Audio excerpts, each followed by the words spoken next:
Muito bem, então, dando continuidade à nossa leitura aí dos clássicos, nós vamos hoje falar sobre este livro chamado Indução e Analogia na Matemática.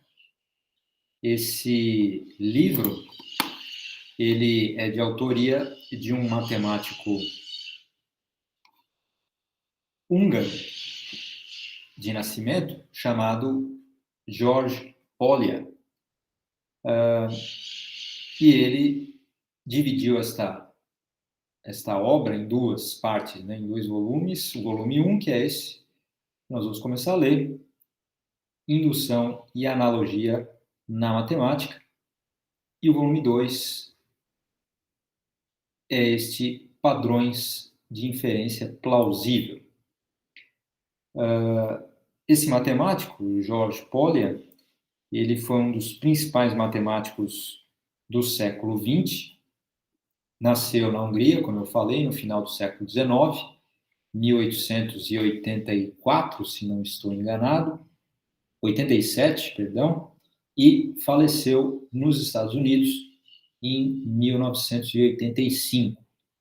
Ele foi professor de matemática entre 1914 e 1940 de um famoso Instituto de Tecnologia na Suíça, um Instituto de Tecnologia de Zurique, na Suíça, e em 1940 ele sai da Europa e vai para os Estados Unidos. Embora a Suíça fosse neutra, né, estivesse neutra na Segunda Guerra, dá para entender por que o Polya sai da Europa, mas principalmente por ser judeu, né? Então ele vai para os Estados Unidos e permanece lá até a sua morte. Em 1953, perdão, 1940, ele passa a trabalhar, então, na Universidade de Stanford, onde ele fica até 1953, ativamente, depois como emérito, né, mas continuou produzindo aí. E ele foi um matemático que produziu em diversas áreas da matemática, teoria dos números, análise, geometria, combinatória, probabilidade, enfim, em várias áreas da matemática e também no ensino da matemática. Isso mostra como seus interesses eram diversos, né? E a gente vai começar, então, com o prefácio, onde ele vai poder falar um pouco mais especificamente sobre a obra, né, que ele dividiu em dois volumes, sendo que o primeiro volume é esse aqui, Indução e Analogia em Matemática. Tá? Muito bem, o livro editado em 1954, e nós vamos começar, então, como eu disse, pelo prefácio. Muito bem, vamos lá. Esse livro tem vários objetivos, intimamente conectados uns com os outros. Em primeiro lugar, esse livro pretende servir estudantes e professores de matemática de uma maneira importante, mas frequentemente negligenciada.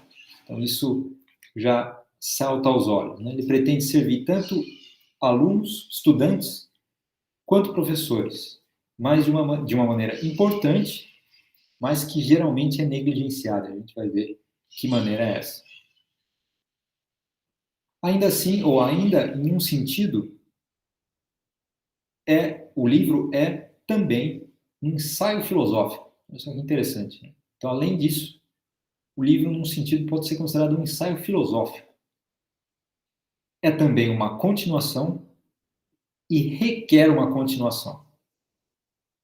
Eu devo tocar em cada um desses pontos, ou eu devo tocar sobre esses pontos, um após o outro. Então, ele vai dizer, ele vai esclarecer, né, cada um desses pontos que ele acabou de fazer nesse primeiro parágrafo, né? Como ele pretende servir alunos e professores, por que é um livro que pode ser considerado um ensaio filosófico, por que ele é uma continuação, por que ele requer uma continuação. Então, número 1, estritamente falando, todo o nosso conhecimento fora da matemática e da lógica de demonstração, da lógica demonstrativa, que é, de fato, um ramo da matemática, consiste de conjecturas, hipóteses. Há, é claro, conjecturas e conjecturas. Tem conjecturas mais importantes e outras menos importantes. Há conjecturas altamente respeitáveis e confiáveis, como aquelas expressas em certas leis geral da física, né, da ciência que é a física. Há outras conjecturas nem confiáveis, nem respeitáveis, algumas das quais podem fazer você ter raiva quando você lê essas conjecturas num jornal. Então, ele está fazendo uma certa piada aqui, né? São conjecturas que, quando você lê ou você fica sabendo a respeito delas, você sente raiva, né? Só de ficar sabendo dessas conjecturas, dessas hipóteses. E entre elas, há todos os tipos de conjecturas, palpites, né? Hunches and guesses são palpites, né? Chutes. Então, ele faz uma classificação de conjecturas, né? Olha, tem as respeitáveis e tem, do outro lado, as não respeitáveis, aquela que, quando você fica sabendo, você sente raiva até, de que alguém propôs aquela hipótese. E no meio, tem todo tipo de conjectura, desde palpite, chute, enfim. E ele começou falando que, estritamente falando, o nosso conhecimento fora da matemática, né? Então, todo o nosso conhecimento fora da matemática e da lógica de demonstração, da lógica demonstrativa, consiste de conjecturas. Então, isso é importante, né? Então, se você sair da matemática, você vai para a biologia. Um exemplo que me veio à cabeça agora. Está dizendo que, estritamente falando, esse seu conhecimento em biologia consiste de conjecturas, de hipóteses. De fato, existem conjecturas sobre a biologia, respeitáveis, confiáveis, outras que são puras besteiras, né? Você tem raiva de quem ouve, e no meio todo tipo de palpite e chute. Muito bem. Continuando. Nós asseguramos o nosso conhecimento matemático por meio de um raciocínio demonstrativo.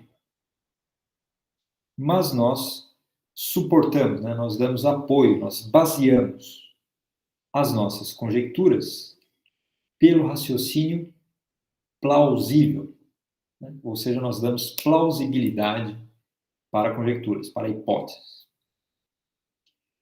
Uma prova matemática é um raciocínio demonstrativo, mas a evidência indutiva do físico, a evidência circunstancial do advogado, a evidência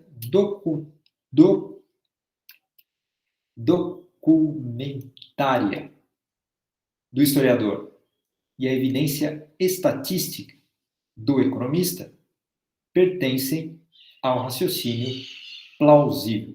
Ele está fazendo uma divisão, né?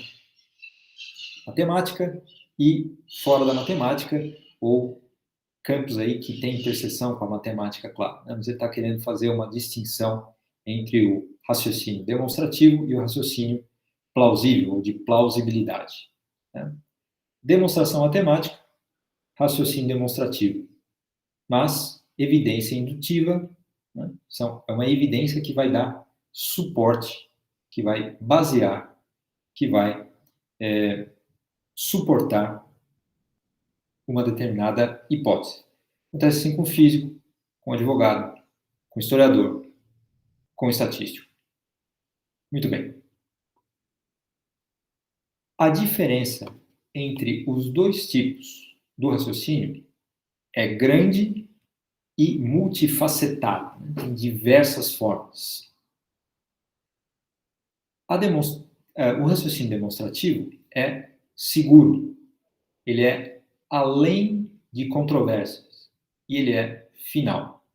Ele ultrapassa controvérsias. Não há controvérsias sobre sobre o raciocínio demonstrativo. O raciocínio plausível é perigoso, é controverso e ele é provisório, tá? Então, ele vai ter que explicar por que ele acha essas coisas. O raciocínio demonstrativo penetra as ciências na medida em que a matemática o faz. Ou seja, na medida em que a matemática vai penetrar, né, vai fazer parte de outras ciências. Mas ele é, em si, assim como a matemática é em si própria, incapaz de tornar essencialmente novo, ele é incapaz de gerar um conhecimento essencialmente novo sobre o mundo que nos rodeia, tá? O mundo ao nosso redor. Então, de novo, o raciocínio demonstrativo penetra a ciência tanto quanto a matemática o faz. Mas o raciocínio demonstrativo em si, ele é incapaz de gerar um conhecimento essencialmente novo sobre o mundo que nos rodeia. Tá? Por quê? Bom, qualquer coisa nova que nós aprendemos sobre o mundo envolve o raciocínio plausível, que é o único tipo de raciocínio pelo qual nós nos importamos nos assuntos do dia a dia. O raciocínio demonstrativo tem padrões rígidos, codificados e esclarecidos pela lógica. A lógica formal, a lógica demonstrativa, que é a teoria do raciocínio demonstrativo. Os padrões do raciocínio plausível são fluidos e não há uma teoria desse raciocínio que possa ser comparada à lógica de demonstração em clareza ou que seria ou que geraria um consenso comparável a essa lógica demonstrativa. Ou então, ele está dizendo que no dia a dia, o tipo de raciocínio que nós usamos é o raciocínio plausível. E é por meio do raciocínio plausível, de plausibilidade, que nós aprendemos coisas novas e é o tipo de raciocínio que nós usamos nos assuntos do dia a dia. Né? Quando ele diz aqui, ó, qualquer coisa nova que nós aprendemos sobre o mundo envolve um raciocínio plausível. E é o único tipo de raciocínio pelo qual nós nos importamos nos assuntos do dia a dia. Então, o que ele está chamando de raciocínio plausível é aquele raciocínio que nos leva a inferir uma determinada conclusão. Então, veja, não é concluir, é inferir, é uma conjectura, uma hipótese, dada a nossa experiência. Então, pela nossa experiência, nós inferimos que uma determinada conclusão deve seguir, não que ela vai necessariamente seguir. Então, um exemplo bem simples, né, bem pedestre, eu sei interpretar, pela minha experiência de vida, o tempo, o clima do lugar onde eu vivo, olhando pela janela de manhã. Então, isso é um tipo de raciocínio plausível. Eu tenho uma certa experiência passada, eu olho pela janela de manhã e penso, acho que hoje vai fazer um pouco de frio, então eu vou levar um casaquinho mais leve. Ou eu olho e falo assim, hoje vai fazer calor, mas talvez chova um pouco no final do dia. Né? Mas aí eu já vou estar em casa, então não vai ter problema, não preciso levar um guarda-chuva. Coisas do tipo. Tá? Então, isso é um raciocínio plausível, não é um raciocínio demonstrativo, porque eu não posso demonstrar, né? Não consigo provar que aquilo vai acontecer de fato. Ou seja, que vai chover no final do dia. Vai fazer calor e vai chover no final do dia. Tá? E, como ele diz, esses padrões de raciocínio plausível são fluidos. Então, eu tenho um padrão de raciocínio plausível, uma outra pessoa tem um outro tipo de raciocínio plausível e assim por diante. Tá? E não existe uma teoria desse tipo de raciocínio que possa ser comparada à lógica demonstrativa, como é a lógica clássica, digamos assim, ou a lógica demonstrativa formal. Tá? Muito bem, então, ele, no primeiro ponto aqui, tocou sobre essa, ou falou sobre essa diferença entre raciocínio demonstrativo e raciocínio plausível, de plausibilidade. Outro ponto diz respeito aos dois tipos, que diz respeito aos dois tipos de raciocínio, merece a nossa atenção. Todos sabem que a matemática oferece uma excelente oportunidade para aprender o raciocínio demonstrativo. Então, aqui, o primeiro ponto a respeito da utilidade, né, da matemática como algo que se deve ensinar aos jovens, às crianças em geral. Né? Olha, oferece uma excelente oportunidade para aprender o raciocínio demonstrativo, a lógica formal. Mas eu argumento também que não há um assunto nos currículos usuais, nos currículos normais das escolas, que permita uma oportunidade comparável para aprender o raciocínio plausível. Então ele fala, olha, para aprender o raciocínio demonstrativo, ótimo, ensina matemática. E para aprender o raciocínio plausível, o currículo escolar médio, né, em geral, das escolas, não só nos Estados Unidos naquela época, ele estava escrevendo aí na metade do século XX, né, metade do século passado, não mudou muito em relação a hoje em dia. Não há, na maioria desses currículos, algo comparável, né, como a matemática, para ensinar o raciocínio plausível. Comparável com a matemática que ensina o raciocínio demonstrativo. Né? Eu me endereço a todos os estudantes interessados em matemática, de todas as séries, e digo: certamente vamos aprender provando, quer dizer, demonstrando, mas também vamos aprender adivinhando. Então, guessing. Vamos tentar aprender adivinhando. Ele vai se explicar. Isso soa um pouco paradoxo e devo enfatizar alguns pontos para evitar possíveis mal entendidos. A matemática é considerada como uma ciência demonstrativa. Ele já falou isso na parte anterior. Ainda assim, isso é apenas um de seus aspectos.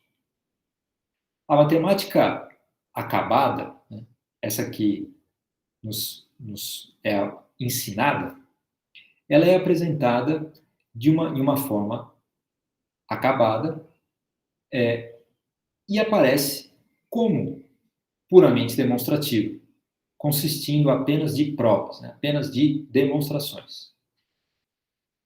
Ainda assim, a matemática, no seu,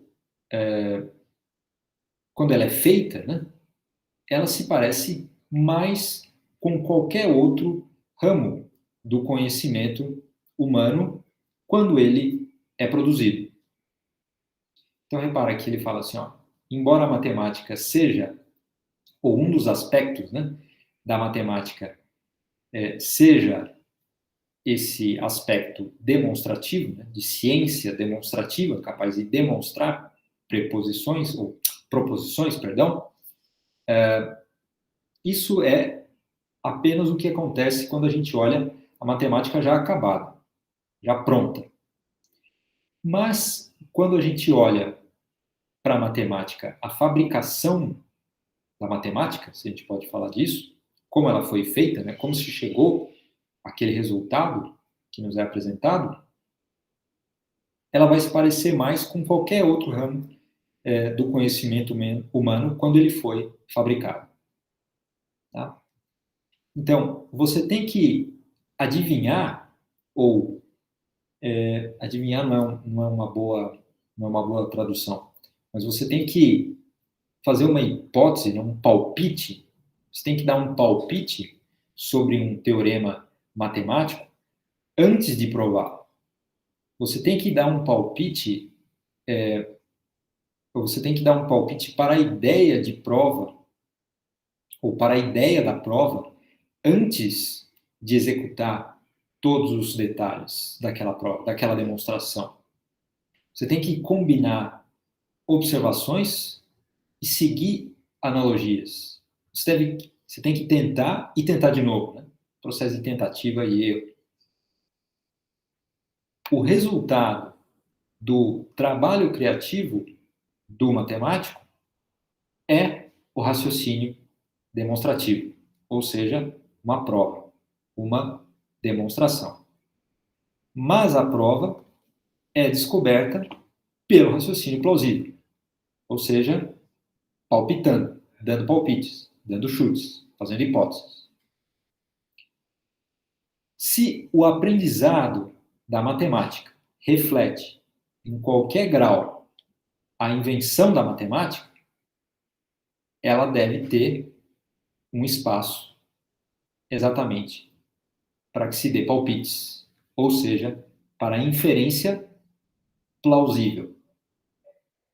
Então aqui ele está respondendo aquele primeiro propósito que ele colocou para o livro, que é servir alunos e professores de matemática de uma maneira importante, porém negligenciada. Ou seja, ele quer mostrar como a fabricação da matemática tem a ver com o raciocínio plausível. E se você vai ensinar matemática de alguma forma, mostrando como ela foi inventada, você tem que dar algum espaço nesse ensino da matemática para a inferência plausível. Antes de continuar, aqui um parênteses pessoal, né? Eu concordo plenamente com ele, embora isso não seja fácil de ser feito, quando nós cumprimos um currículo de qualquer disciplina, seja no ensino pré-universitário, seja no ensino universitário, isso não é fácil de ser feito, essa é a primeira coisa. E a segunda coisa é que eu acredito que, dando maior espaço para a história da matemática, isso a gente mostra como, de algum modo, aqueles criadores, né, aqueles que primeiro chegaram àqueles resultados, alcançaram aqueles resultados, chegaram por tentativa e erro, chegaram tentando adivinhar, dando palpites. E isso pode aumentar o interesse, né, não necessariamente aumentará, mas pode aumentar o interesse de quem aprende. Né? Por quê? Porque isso mostra, geralmente, invariavelmente, né, se você vai falar da história da matemática, por que aquelas pessoas estudaram aquele assunto? Qual era o propósito delas? Qual era o propósito de introduzir aqueles novos conceitos ou de resolver aqueles problemas? Isso aproxima assuntos que eventualmente são abstratos e que não estão aparentemente relacionados com a vida dos alunos, relaciona esses assuntos, ou aproxima, né? Não relaciona, mas aproxima esses assuntos da vida cotidiana desses alunos e pode, portanto, aumentar o interesse deles por aquilo. No entanto, como eu disse, não é fácil fazer isso, porque é muito fácil também, pelo menos para mim, cair em detalhes históricos e perder o foco de por que a gente está fazendo aquilo, e aí os alunos também não vão se interessar por aquilo, por aqueles detalhes, por aquelas filigranas que não têm a ver com a vida deles. Mas tudo isso não é uma garantia que o interesse dos alunos vai ser aumentado por aquilo. Assim como não é uma garantia que, se a gente ensinar matemática deixando os alunos palpitarem, né, fazerem conjecturas, isso vai aumentar o interesse por eles. É a experiência do autor, que certamente nós temos que ouvir, né, dada a sua grandeza. Bom, então ele vai continuar. Há dois tipos de raciocínio, como dissemos, o demonstrativo e o plausível. Deixe-me observar que eles não se contradizem. Pelo contrário, eles se completam. No raciocínio estrito, a coisa principal é distinguir uma prova, uma demonstração, de um palpite, né? Um chute, uma ideia, uma hipótese. Uma demonstração válida de uma tentativa inválida.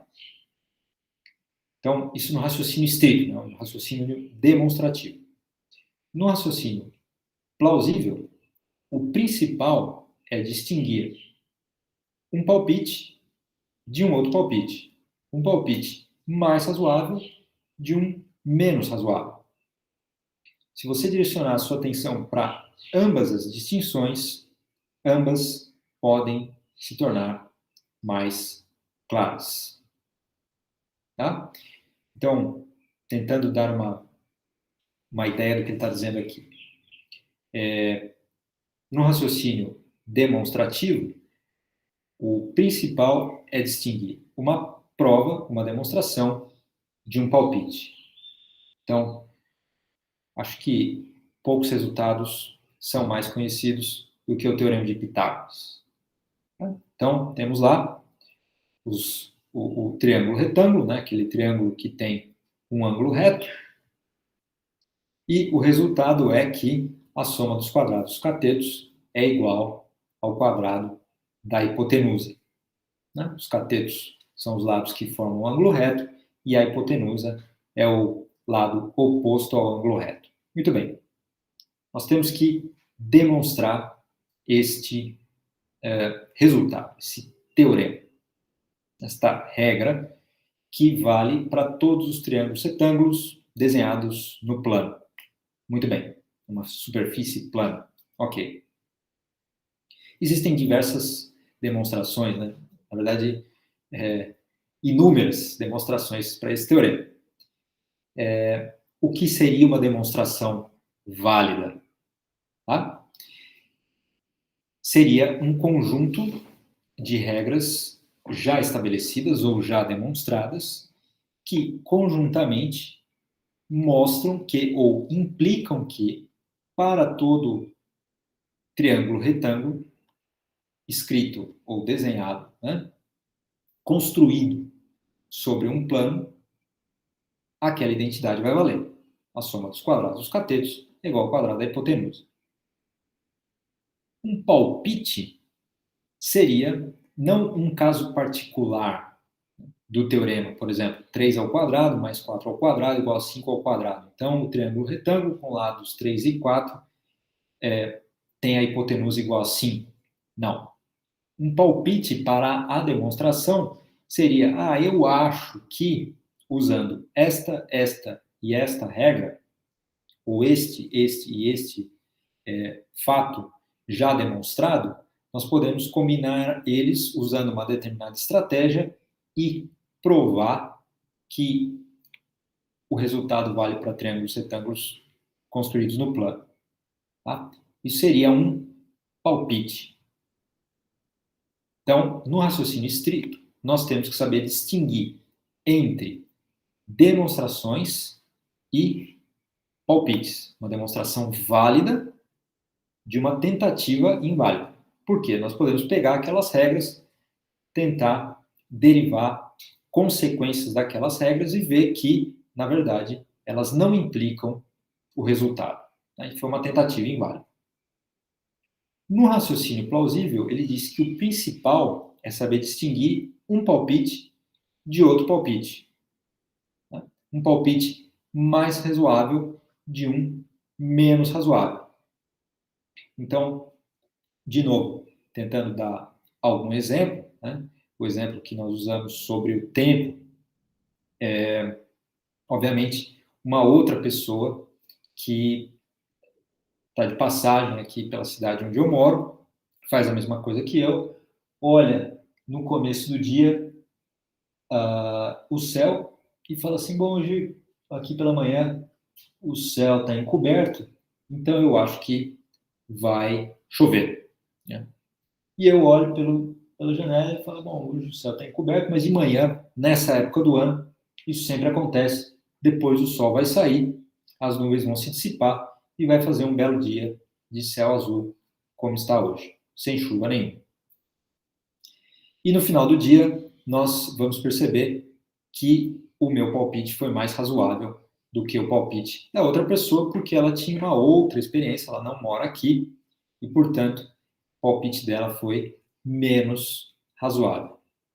Tá? Então, ele diz, olha, se você direcionar a sua atenção para ambas as distinções, elas podem se tornar mais claras, como eu espero ter ajudado aqui você a fazer o mesmo. Muito bem, ele continua dizendo que um estudante de matemática sério pretende torná-la o trabalho da sua vida. Então, um estudante de matemática sério, muitas vezes, nem sempre, pretende tornar a matemática o trabalho da sua vida. Na verdade, desculpa, um estudante de matemático sério, pretendendo torná-la, a matemática, o trabalho da sua vida, deve aprender o raciocínio demonstrativo. É claro, isso vai ser uma ferramenta para o trabalho dele. É o que ele diz na sequência. Isso é a sua profissão e a distinção, a marca distintiva da sua ciência. Tá? No entanto, ou ainda, para um sucesso real do seu trabalho, ele deve também aprender o raciocínio plausível. Então, olha só que interessante. Ele está falando, matemático profissional, ele não só tem que aprender o raciocínio demonstrativo, ele também tem que aprender o plausível. Isso é o tipo de raciocínio sobre o qual o seu trabalho criativo, ou do qual o seu trabalho criativo vai depender.